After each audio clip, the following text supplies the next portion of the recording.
Alors souvenez-vous de ce boîtier, l'un des plus beaux boîtiers jamais réalisés dans l'histoire du PC et probablement l'un de mes boîtiers préférés, voire le préféré. Mais le plus gros inconvénient était que c'était petit. Mais maintenant, nous pouvons agrandir cela. Essayons encore une fois. Regardons ça.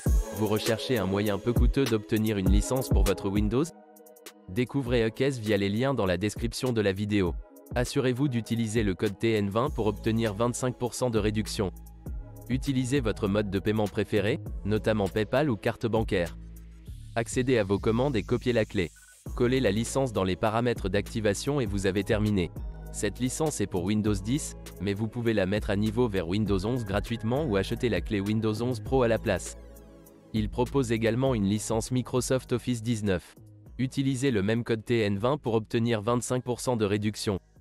Consultez ucase.com dans la description de la vidéo ci-dessous.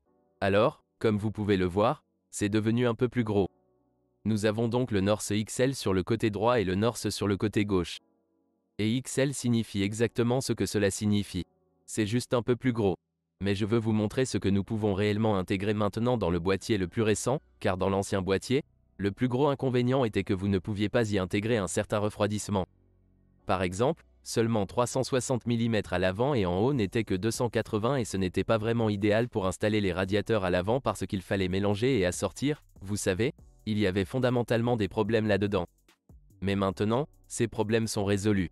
La largeur réelle du boîtier, nous pouvons voir que nous sommes passés de 217 mm à environ 241 mm. Donc environ un pouce supplémentaire. Et vous pouvez voir qu'à travers ces lattes de bois, il y en a en réalité 11 maintenant au lieu de 10. Et c'est aussi un peu plus long. Et ce qui est cool, c'est que lorsque vous recevrez ce canor, comme vous pouvez le voir, le cas sera légèrement varié pour vous. Parce que le bois n'est jamais le même, vous ne pouvez pas produire exactement le même bois car il s'agit de vrai bois. Vous obtiendrez quelque chose de légèrement différent. Comme vous pouvez le voir ici, nous avons une zone un peu plus claire où celle-ci semble un peu plus sombre, ce qui est intéressant. Lorsque nous ouvrons le panneau avant, vous pouvez voir que nous pouvons désormais en placer un peu plus à l'avant comme nous le faisions auparavant.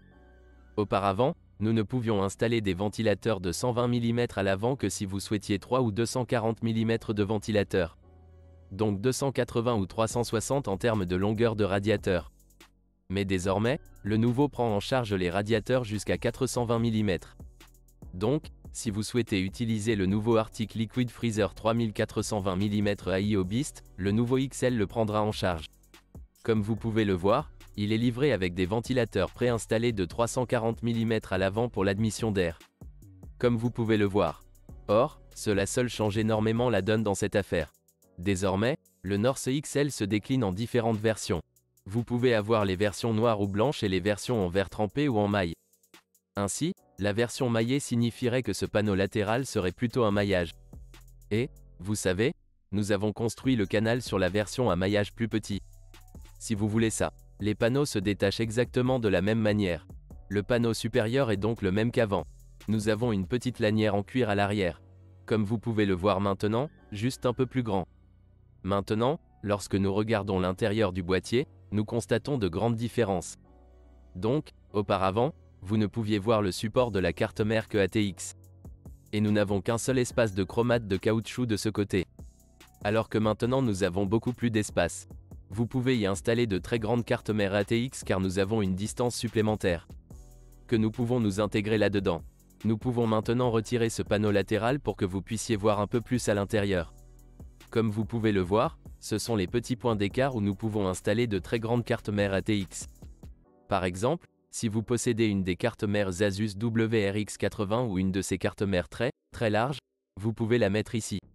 Si vous construisez davantage une carte mère ATX pour poste de travail, elle est entièrement prise en charge. Et comme vous pouvez le constater, les chromates de la carte mère précédente ont été étendus à 2.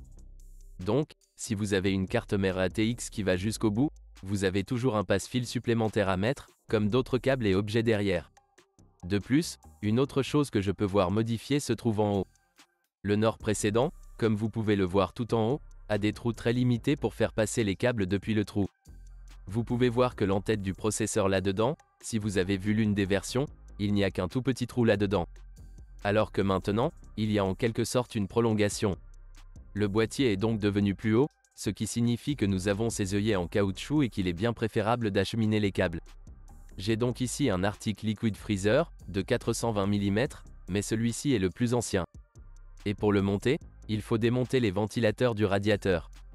Les ventilateurs vont de l'autre côté et le radiateur s'y intégrera facilement. Si vous voulez mettre des fans à l'intérieur, ça ne marchera vraiment pas. Cet ajout supplémentaire est donc un changement très bienvenu. Une autre chose que je peux voir, c'est que le maillage du carénage de l'alimentation électrique ici dure en fait beaucoup plus longtemps que là-bas. Dans ce cas, il y a le maillage de ce côté, mais cela va jusqu'au bout. Donc le panneau supérieur désormais, la version précédente ne prenait en charge que 120 ou 140 mm et 2 ventilateurs. Maintenant, le radiateur, si vous vouliez y mettre un radiateur, il ne supporte que 240 sur le dessus car les ventilateurs le descendront plus bas et vos autres éléments ne rentreront pas à l'intérieur. Mais vous pouvez y installer des ventilateurs de 140 mm si vous le souhaitez. Mais maintenant, il passe à un autre niveau. En termes de support de radiateur, le dessus peut tout supporter jusqu'à 360 mm. Vous pouvez y mettre 280 si vous le souhaitez ou 240 ou 360 également. En termes de prise en charge des ventilateurs, il prend en charge jusqu'à 3 ventilateurs de 120 mm ou 2 ventilateurs de 140 mm. Malheureusement, nous n'avons pas de support de 420 mm sur le dessus, mais nous avons un trou de remplissage pour les experts en refroidissement par eau. Et comme toujours, nous avons le magnifique doré ou si vous optez pour une version blanche, ce sont les accents argentés. Pour le panneau avant supérieur, nous avons une prise casque, une prise micro, 2 USB type A, un type C, puis un bouton d'alimentation lumineux qui s'y insère. Maintenant l'arrière du boîtier. Auparavant, ce dos ne supportait qu'un seul ventilateur de 120 mm sur le dessus. Et c'est un design minimaliste plutôt sympa. Désormais, il prend également en charge un ventilateur de 140 mm. Et ici, vous pouvez voir comment le boîtier a été étendu à partir de ce panneau Yo. Comme vous pouvez le voir, il n'y a pas d'espace là-dedans, mais il y a pas mal d'espace là-dedans. En termes d'emplacement PCA ici, cela représente toujours exactement les mêmes 7 emplacements. Mais cette chose ici est supplémentaire. Vous pouvez donc monter tous les câbles qui viennent du haut, de n'importe quel câble de la carte mère ou autre. Vous pouvez simplement les resserrer ici, ce qui rend la gestion des câbles beaucoup plus agréable car le boîtier est également devenu plus large. Désormais, la prise en charge de la tour du processeur pour le refroidissement du processeur, si vous optez pour un refroidisseur à air, est également étendue jusqu'à 185 mm. Maintenant, si vous obtenez la version maillée, n'oubliez évidemment pas qu'il y a une charnière où vous pouvez également obtenir une entrée latérale sur le boîtier de votre PC, ce qui signifie encore plus de flux d'air ou encore plus de support de radiateur si vous souhaitez le faire. Donc, en termes de gestion des câbles, le précédent n'a pas beaucoup d'espace à l'arrière ici, mais vous avez un des œillets là-bas, un là-bas et une gestion des câbles en bas.